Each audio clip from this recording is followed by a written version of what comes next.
Now, when it comes to new gen villains, people usually talk about characters like Sukuna, Tenjaku, Lucius, Shigaraki, all of these great villains.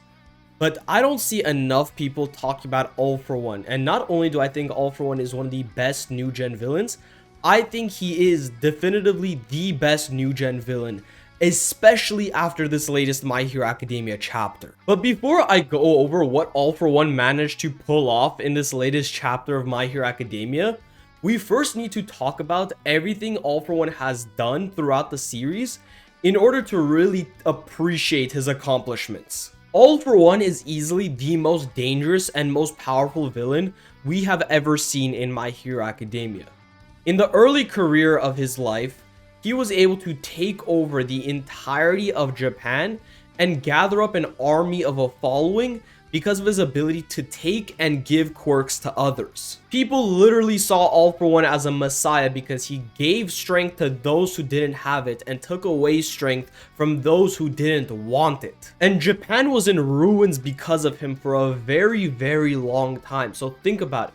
This one single individual had control over an entire country, and nobody was able to do anything about it for a while. The only people that had any hope to stand against him were the users of One For All, and honestly, All For One was able to completely take all of them out, or they were in hiding in order for All For One not to find them. And from what we know, All For One was able to successfully kill the first user, the second user, the third user, the sixth user, and the seventh users of One For All. It was only until All Might appeared that All For One's reign of terror had stopped.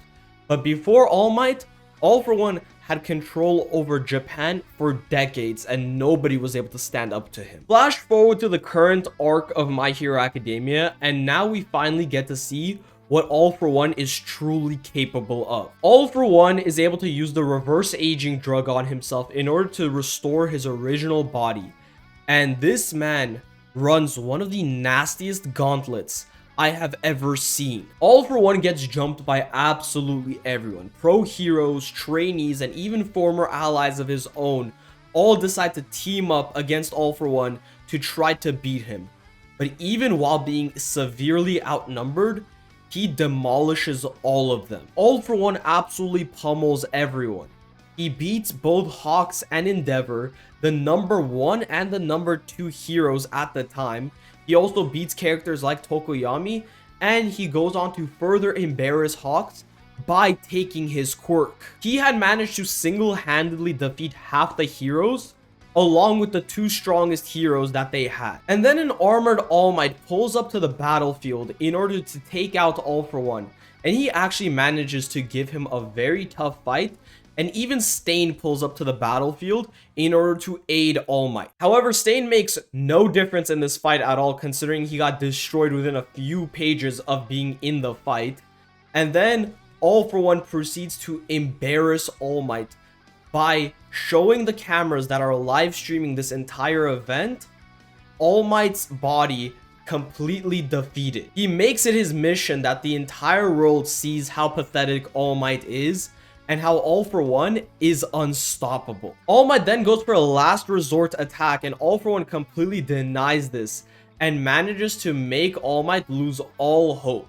And right before All For One is ready to kill him, Bakugo pulls up to the battlefield. Now, All For One's fight against Bakugo didn't go so well, considering that his time limit completely ran out, and before he can end off Bakugo, he turned into a baby and disappeared completely due to the reverse aging drug he took earlier. And when this happened, many people were clowning on All For One, saying that he had one of the worst conclusions out of any villain ever seen, and his conclusion was on the same level as Muzan's. And it made sense considering that the main villain of the story got turned into a massive baby and then completely evaporated, never to be seen. However, this all changed with the latest chapter of My Hero Academia, and now we realize that All For One has been playing chess while we've been playing checkers. The chapter starts off with Deku and Shigaraki inside of Shigaraki's vestige world, and both of them are slowly disappearing. Meanwhile, All For One appears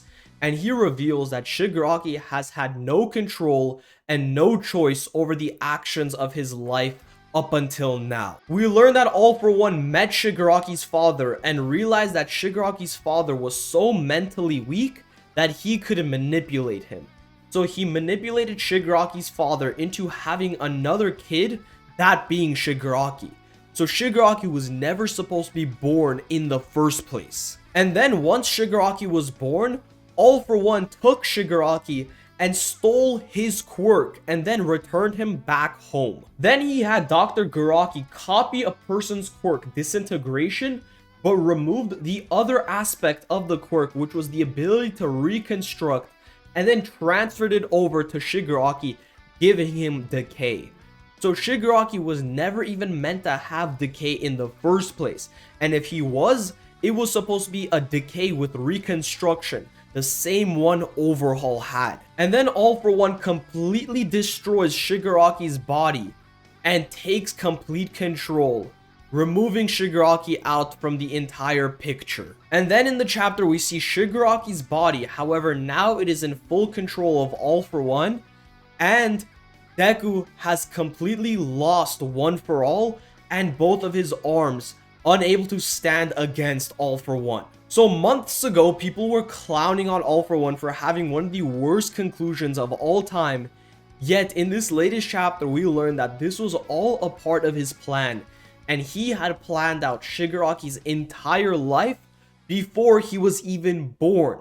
This guy just pulled off an Aizen level feat. He is the true mastermind of My Hero Academia, and he has been pulling the strings from the very start. This entire time we thought that Shigaraki was going to be the final villain, when in reality Shigaraki was simply just a vestige for All For One to re-emerge within. This guy fooled all of us. He fooled Deku, he fooled Shigaraki, and most of all, he fooled us, the audience. Nobody saw this coming. Everyone genuinely thought that All For One was gone for good, and that Shigaraki was the only threat left in the story. And now, by the looks of it, the only people that are left around to fight against All For One are the remaining members of Class 1A, and if we're being honest, they are not going to stand a chance against All For One. Let's keep in mind that All For One was able to solo people like Hawks and Endeavor and so many other heroes on his own. The only people that we see pull up on All For One are Sero, Oijiro, Sato, and Aizawa, and if we're being honest, they're not going to be able to do anything. Aizawa is literally on one leg, meanwhile Oijiro, Sero, and Sato are not that strong in the first place. All For One is about to run another insane gauntlet against the remaining fighters. This reminds me of the current state of Jujutsu Kaisen, except All For One is taking out everyone all at once and not one by one. All For One is 100% the new gen equivalent to Aizen, and after this latest chapter, I can confidently say that All For One is by a mile the best new gen villain. Now with all that being said, I hope you guys enjoyed the video, and make sure to like and subscribe and let me know what other videos you guys want to see in the future. I hope you all have a great rest of your day, and I'll see you guys on the next one.